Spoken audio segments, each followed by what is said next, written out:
I want to talk about the Combine. So the Indianapolis Underwear Olympics have ended, and as always, there were big winners, and there were big losers, and there were massive overreactions. Personally, my biggest takeaway is that Alvin needs to make a new alarm. A new jungle alarm is in order.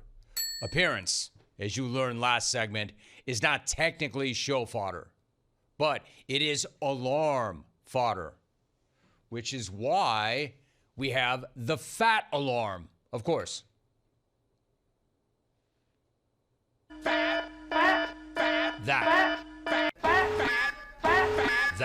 We also have the tiny hands alarm in honor of Kenny Pickett. Tiny hands. Whose tiny hands were a major Tiny topic hands. and a point of conversation Tiny and hands. concern at the 2022 Combine. You might recall his freakishly small mitts measured at 8.5 inches, smaller than any other QB in the NFL at that time. So we made an alarm. And that alarm has gotten plenty of run over the years because those tiny mitts apparently have not gotten any bigger. Now, judging from the discourse in Indy this weekend, we need another alarm. We have a tiny hands alarm, but that might not be specific enough. We also need a tiny arms alarm in honor of Miami edge rusher Ruben Bane, who by all accounts is one of the most impressive and disruptive players on tape in the entire draft. Why would that guy need an alarm? Tiny Arms. Well, I mean, if you were paying attention during the national championship, Arms. arm. Arms. If you were paying attention during the national championship, this dude was a terror. He was terrorizing an Indiana offensive line that spent the entire season terrorizing everybody else. So this dude is a big-time prospect. However, unfortunately for Ruben, he also has freakishly short arms that some say are actually disqualifying. Arms. Disqualifying because they do not pass the 31-inch threshold. Arms.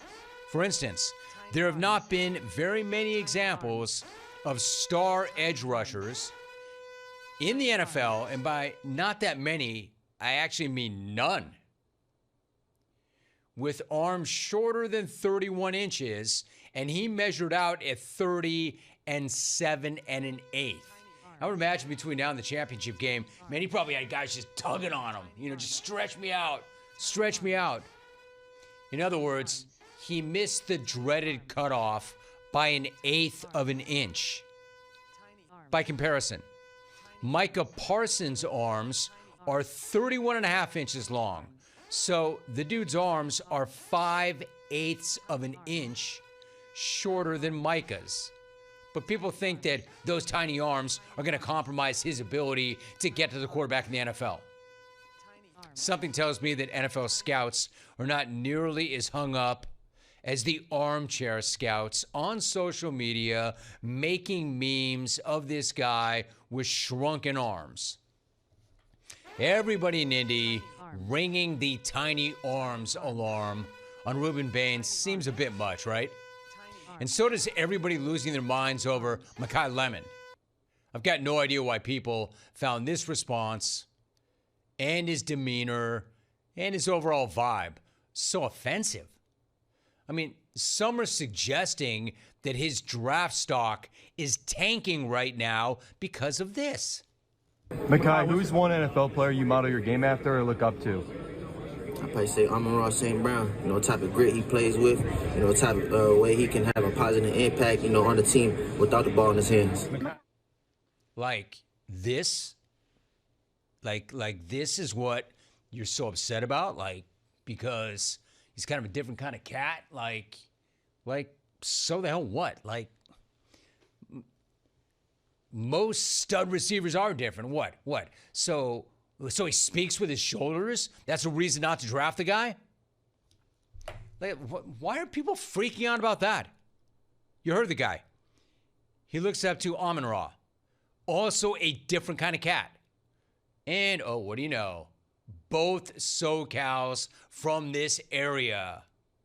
Amon-Ra lives that way or lived that way. I've seen him at Javier's. He had no idea who I was. Didn't matter.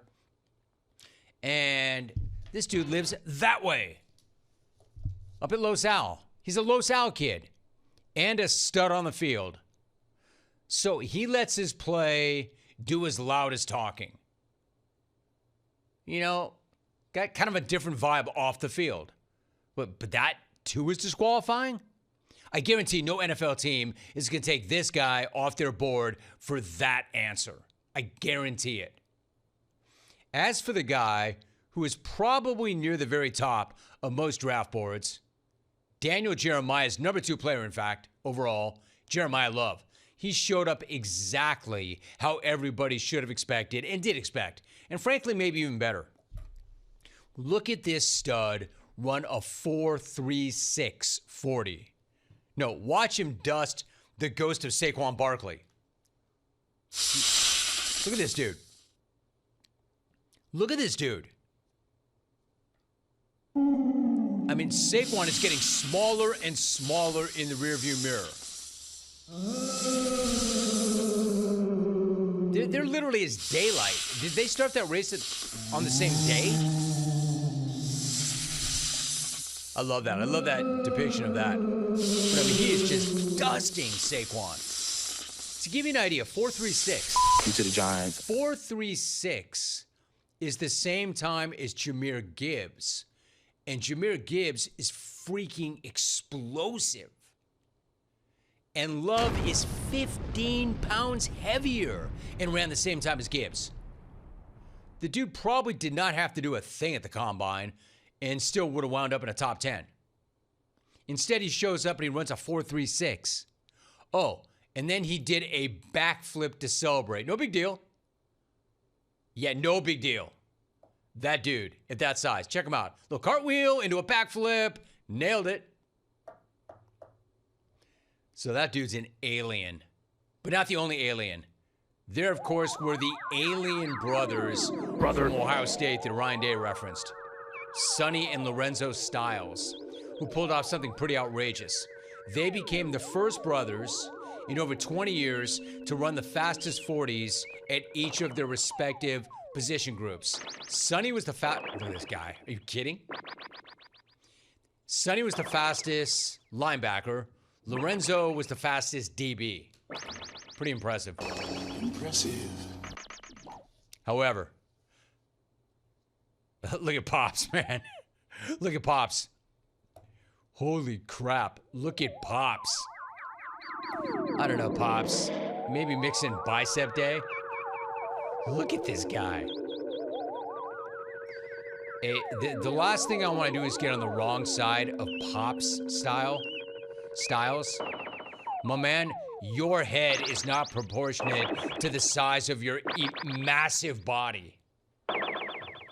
But then, how could it be? Only James Kelly's head would fit on that body and look proportionate.